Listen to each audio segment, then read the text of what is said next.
ಮುಂದಿನ ವಾಹಿನಿಗೆ ಸ್ವಾಗತ. ವಾಯುವ್ಯ ಕರ್ನಾಟಕ ರಾಜ್ಯ ರಸ್ತೆ ಸಾರಿಗೆ ಸಂಸ್ಥೆ ನೌಕರ ಸಹಕಾರಿ ಪತ್ತಿನ ಸಂಘದ 36ನೇ ವಾರ್ಷಿಕ ಸರ್ವ ಸಾಧಾರಣ ಸಭೆಗೆ ಸದಸ್ಯರಿಗೆ ಸಂಘದ ಅಧ್ಯಕ್ಷರು ಆದ ಸಿದ್ದರಾಯ ಶಿಗಿಹಳ್ಳಿ ಅವರು ಕರೆ ಕೊಟ್ಟಿದ್ದಾರೆ.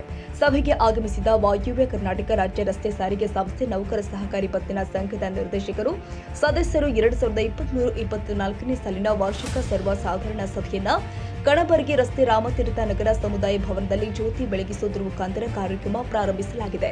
ಇನ್ನು ಕಾರ್ಯಕ್ರಮದಲ್ಲಿ ಎಸ್ಎಸ್ಎಲ್ಸಿ ಹಾಗೂ ಪಿಯುಸಿಯಲ್ಲಿ ಶೇಕಡಾ 80ಕ್ಕಿಂತ ಹೆಚ್ಚು ಅಂಕ ಪಡೆದ ಪ್ರತಿಭಾವಂತ ವಿದ್ಯಾರ್ಥಿನಿಯರಿಗೆ ನಗದು ಪುರಸ್ಕಾರದ ಜೊತೆಗೆ ಪ್ರಮಾಣ ಪತ್ರವನ್ನು ಕೂಡ ನೀಡಲಾಗಿದೆ. ತದನಂತರ ಸಭೆಯಲ್ಲಿ ಸಹಕಾರಿ ಪತ್ತಿನ ಸಂಘದ ಅಭಿವೃದ್ಧಿ ಕಾರ್ಯಗಳ ಬಗ್ಗೆ, ಲಾಭ ನಷ್ಟ ಮತ್ತು ಸಾಲ ಮರುಪಾವತಿ ಹಾಗೂ ಠೇವಣಿಗಳ ಬಗ್ಗೆ, ಸದಸ್ಯತ್ವದ ಅಭಿಯಾನದ ಬಗ್ಗೆ ಎಳೆಯಾಗಿ ಸಂಘದ ಸದಸ್ಯರು ಸಭೆಯಲ್ಲಿ ಚರ್ಚೆ ಮಾಡಿದ್ದಾರೆ. ಸದಸ್ಯರು ನಿರ್ದೇಶಕರು ಸಂಘದ ಮುಂದಿನ ಒಳ್ಳೆಯ ಬೆಳವಣಿಗೆ ಒಳ್ಳೆಯ ವಿಚಾರವನ್ನು ವ್ಯಕ್ತಪಡಿಸಿದ್ದು, ಅದರಂತೆ ಪ್ರತಿಯೊಬ್ಬರು ಒಮ್ಮತ ಸೂಚಿಸಿದ್ದಾರೆ ಹಾಗೂ ಸಭೆಯನ್ನ ಹೆಚ್ಚಿನ ಸಂಖ್ಯೆಯಲ್ಲಿ ಪ್ರತಿಯೊಬ್ಬರು ಕೂಡ ಭಾಗಿಯಾಗಿ ಯಶಸ್ವಿಗೊಳಿಸಿದ್ರು.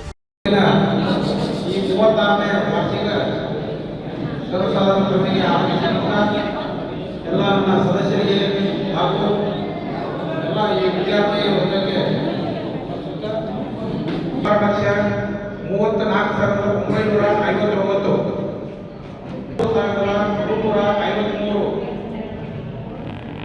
ಅದೇ ರೀತಿ ಸದಸ್ಯರಿಂದ ಸಂಗ್ರಹಿಸಿದ ಠೇವಣಿ 2,06,05,000 ರೂಪಾಯಿಗಳು.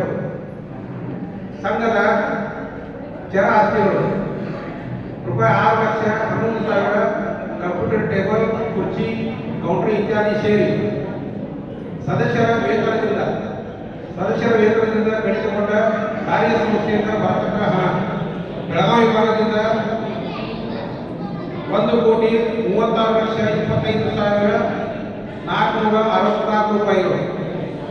ಅದೇ ರೀತಿ ಚಿಕ್ಕೋಡಿ ವಿಭಾಗದಿಂದ ರೂಪಾಯಿ 31,08,507 ರೂಪಾಯಿಗಳು. ಸಾರಿಗೆ ಸಂಸ್ಥೆಯಿಂದ ಒಟ್ಟು ಬರ್ತಕ್ಕ ಹಣ 45 ಲಕ್ಷಕ್ಕೂ ಹೆಚ್ಚು ಆದಾಯ ಹಾನಿಯಾಗಿರುತ್ತದೆ. ಇದರಿಂದ ಸಂಘದ ವ್ಯವಹಾರಗಳು ಕಡಿಮೆಯಾಗಿ ನಿವ್ವಳ ಲಾಭ ಕಡಿಮೆ ಆಗಿರುತ್ತದೆ. ಸಂಘದಲ್ಲಿ ಠೇವಣಿ ಇಟ್ಟಿರುವ ಠೇವಣಿದಾರ ಸದಸ್ಯರಿಗೆ ವಾಯ್ದೆ ದಿನಾಂಕಗಳನ್ನು ಬಡ್ಡಿ ಸಹಿತ ಠೇವಣಿ ಮರುಪಾವತಿಸಲಾಗಿದೆ. ಇತರೆ ಒಂದು ಬರ್ತಕ್ಕಗಳು 6,08,799.